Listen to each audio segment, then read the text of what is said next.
Hey everyone, Mark Ferguson with Invest for More, and I'm back with another real estate investing video. Today I'm going to talk about inspections, how to get a good deal on a property by using or not using inspections, and some other tips I have for how to get good deals on properties, especially from the MLS, when there might be higher offers out there that you could possibly beat by having better terms in your offer.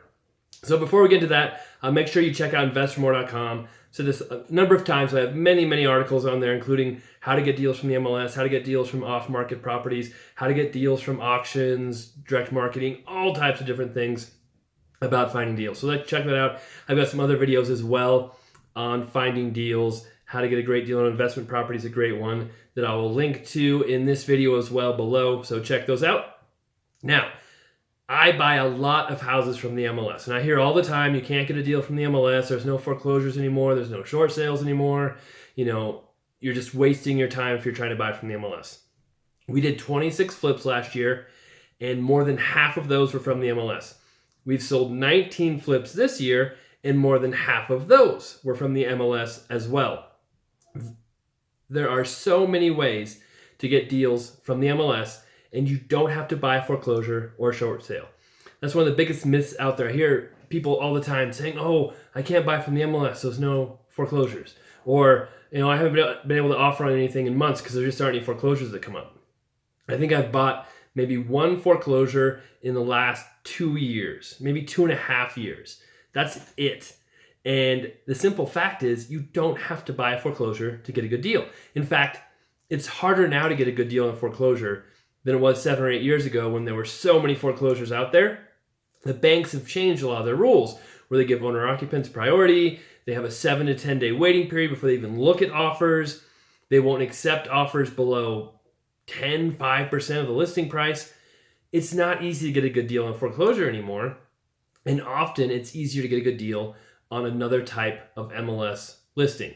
An estate sale, a regular sale, just people are out there who want to sell their houses quick, for cash, not do any repairs, not move any of their stuff out. Maybe there's tenants in there. There's all types of situations where people want to sell their house. They want to do it quick, and they're willing to sacrifice getting the most money for it so they can get rid of it. And those are the properties I focus on. I see a foreclosure now, and I don't even get excited about it because I know that the chances of me buying it are very slim because one, there's so many other investors out there trying to buy them, and there's so many restrictions that they put on their listings for investors too. So when I do buy from the MLS, I've talked to this a lot. Being an agent is a huge help because I save a commission when I buy. I can act really fast. A house can come up on, the MLS, which is called the multiple listing service. That same day, I can go look at it within an hour, make an offer within an hour, get my offer in before anybody else can get theirs in. That doesn't always happen, but often that's how I get my deals. I've got a couple now where that happened. And then when I make offers, I try to make it as easy on the seller and their agent as possible. I don't just send them a normal offer with a loan and 10-day inspection period and just hope they'll take it. I waive the inspection on just about every single offer I make. So the seller knows if they accept my offer, it's almost certainly going to close. I write my offers with cash as well and no loan contingencies. That doesn't mean I have to use cash. So I will write in the offer, cash, no loan, no appraisal deadline, no loan conditions deadline. But then I add a clause that says, I have the cash available to buy this property, but I may also use a portfolio loan or private money loan to fund it. If I do use a loan, it will not affect the seller in any way. There will still be no, contingencies. It'll be just like a cash deal, except we use a loan. I've never had anybody complain about that clause, and I used to write my offers just as cash and then end up getting a loan. And I had a couple of title companies complain that said, hey, this is not a loan, you wrote cash, we can't do this. And we got it worked out, but then adding that clause makes it much easier now. No one complains about using a loan on a cash deal when I have that clause in there. So that's one way that I can make my offers look better, is having no loan contingencies. The seller doesn't have to worry about appraisal, any repairs that come up, any kind of conditions at all with a loan. And as I said, with my inspection, I almost always waive my inspection. And I do not suggest doing this to everybody. If you have no experience, if you've only done a couple, deals, a couple projects, you're not real sure about the repairs and the major issues that can come up, get an inspection. I do it because I've been doing this for 16 some years. I've bought hundreds of houses. I've sold hundreds of houses. I've seen thousands and thousands of houses, and I have a really good idea of what's going to be needed by walking through a house. I can look at the roof. I can look at the foundation. I can see the heating system. I might be able to see the electrical. Might be able to see the plumbing, windows, doors, kitchens, baths, all those things. I can look at it and have a pretty good idea what kind of shape they're going to be in. I'm not always right. I'm not a contractor. I'm not a home inspector. I'm not a licensed electrician, a licensed plumber, but I still have a pretty good idea of what shape they're in.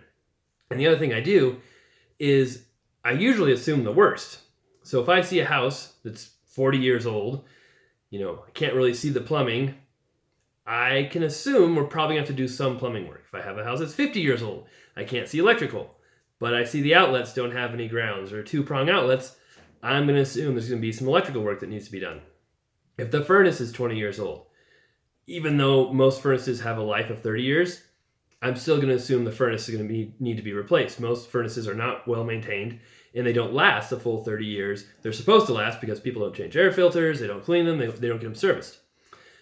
A roof could look perfect, brand new, but it still could have hail damage. There's just some things you don't know. So I try to assume the worst. I always leave some space in my offer for repairs that I don't see.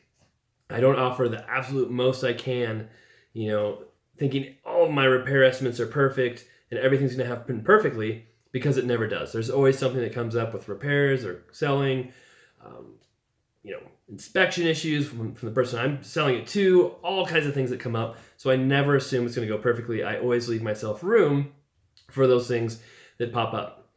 I don't know if I've ever had a house where we didn't have some kind of problem or some kind of expense we weren't expecting. So when I make that offer with no inspection, no loan contingency, it gives me a huge advantage over owner-occupied buyers or other investors who are getting a loan or who want an inspection.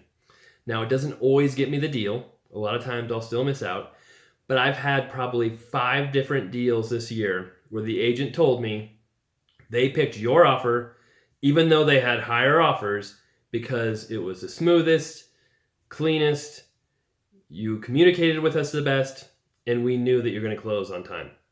And the other thing that helps as well, which I've talked about too, is most agents in the area know me. I've been around this business a long time as an agent, broker, investor.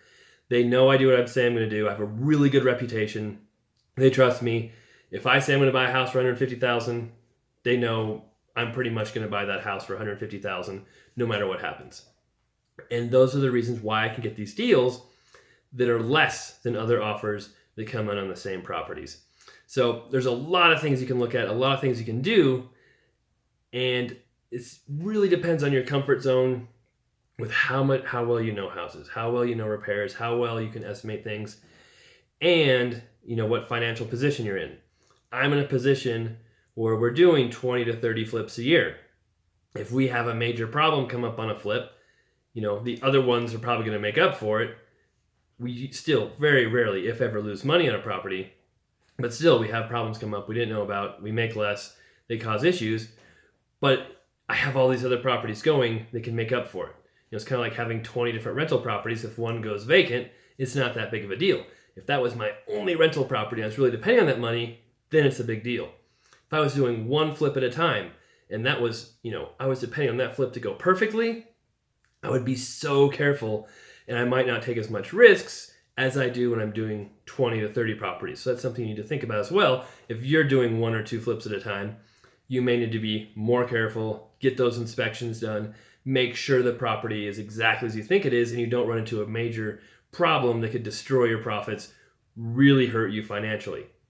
So a lot of things to consider here. But if you do get to a position where you feel comfortable waiving your inspection, where you've got private money or bank money coming in on these flips where it's pretty much guaranteed it's going to close, it really helps you to make these offers cash and with no inspection. Gets me more deals, gets me more properties, and it also helps build my reputation because people know, hey, I'm not going to ask for any repairs. I'm not going to play any tricks with them. It's so simple. And I have other agents after I've bought properties come to me and say, hey, we've got a property we're listing. We've got a property coming up. It needs a lot of work. The sellers are in a bind. Would you be interested in, taking a look at it before we list it? And I've bought 3 or 4 houses in the last year that way from other agents who came to me before they wanted to put this house out to other investors because they knew we did things so easily, made it so easy on the sellers. And that's something else that comes from making these offers that are no inspection cash.